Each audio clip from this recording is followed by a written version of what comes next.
કેમ છો? મારું નામ છે સ્ટેલા. હું ડાયટિશિયન છું. મારી સાથે અહીંયા છે જસવિંદર. કેમ છો? એ જાય છે ડાયાલિસિસમાં અઠવાડિયામાં 3 વાર. આજે અમે અહીંયા સાથે ભેગા થયા છે કે આપણે કેવી રીતના ખાવાનું ને પીવાનું કરી શકીએ. કારણ કે ઘણા ખાવામાં ને પીવામાં ફોસ્ફેટ વધારે હોય છે, એટલે આપણે આજે વાતચીત કરીએ કે કેવી રીતના આપણે ઓછું કરી શકીએ. ફોસ્ફેટ કુદરતી રીતે બધા અનાજમાં હોય છે, વેજીટેરિયન અને નોન વેજીટેરિયનમાં. ને ઘણીવાર ખાવાની ને પીવાની વસ્તુમાં ફોસ્ફેટ ઉમેર્યું હોય છે. આપણે આપણા ખોરાકમાં ફેરફાર કરીએ ને તો ફોસ્ફેટ ઓછું થઈ શકે છે ને એ પ્રમાણે લોહીમાં ફોસ્ફેટ ઓછું થાય. જસવિંદર, તમે મને કહો કે તમને શું ખાવાનું ભાવે છે? વધારે પડતું તો પંજાબી જાતનું તમે જમીએ ને એ તાજું બનાવીએ. તાજું શાકભાજી ને રોટલી, આટાનો લોટ બનાવીને તાજી રોટલી બનાવી અમે.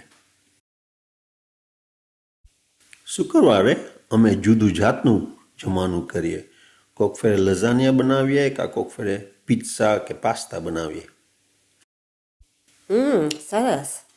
તો જસવિંદર, તમે કીધું કે તમે રોટલીનો લોટ બાંધીને ઘરે બનાવો છો, તો એ સારું કહેવાય, કારણ કે કઈ જાતનો ફોસ્ફેટનો ઉમેરો નથી કર્યો.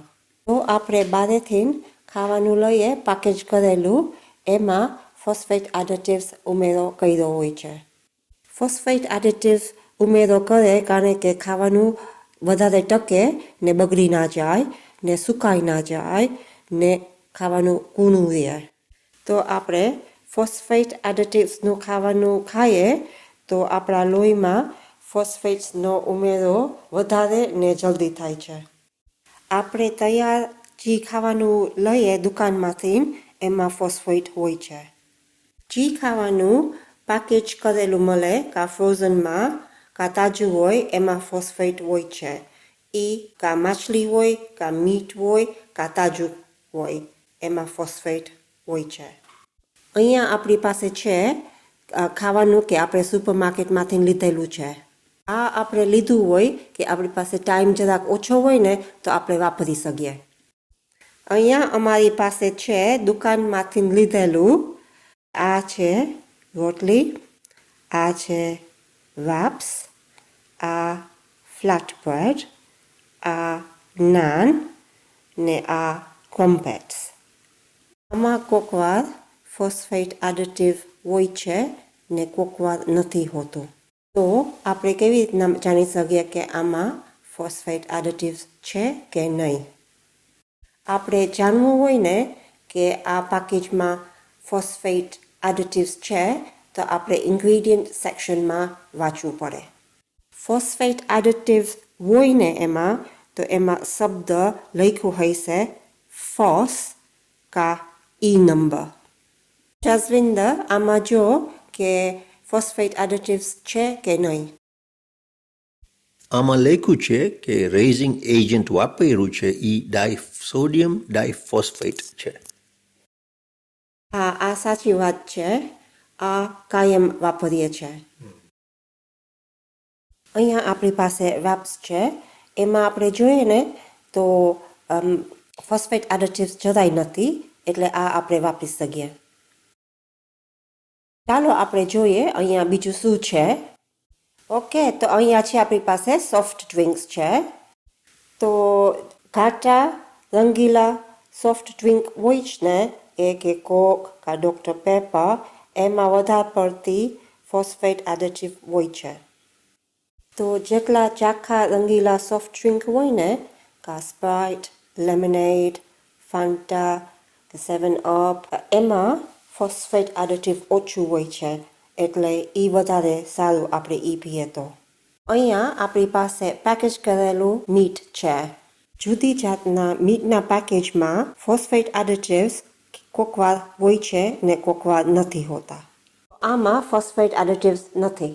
તો આમાં આપણે જોઈએ ઇન્ગ્રેડિયન્ટ લિસ્ટમાં, તો આમાં ટ્રાયફોસ્ફેટ લખેલું છે. આ ફોસ્ફેટ એડિટિવ છે. આ સ્ટેબલાઇઝર માટે વાપરે.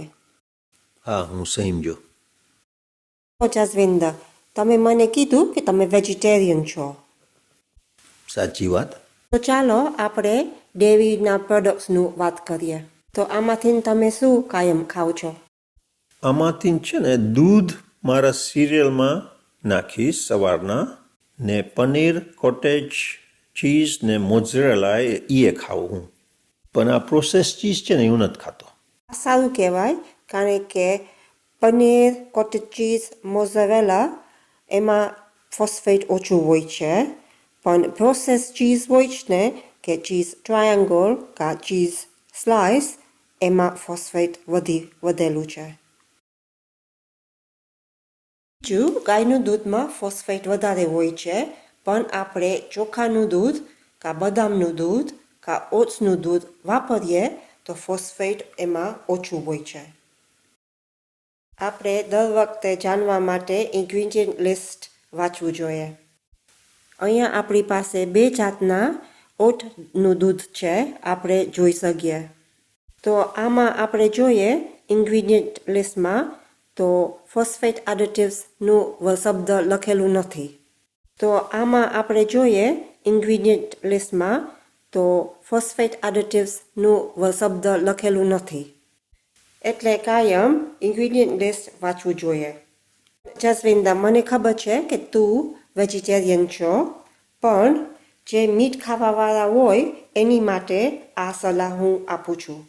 ઘણા ઓફલ મીટમાં કે કિડની હોય છે કા લીવર, એમાં ફોસ્ફેટ વધારે હોય છે.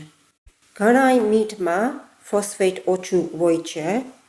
એટલે દુક્કનનું માંસ એટલે પોર્ક, ભોલન એટલે લામ, ઘઉંનું માંસ એટલે બીફ ને ચિકન, આ બધામાં ફોસ્ફેટ ઓછું. બીજું, નાની હાડકાવાળી માછલી કે સાર્ડિન્સ, માક્રોલ, પ્રોન, ક્રાબ, શ્રિમ્પ, એમાં ફોસ્ફેટ વધારે હોય છે.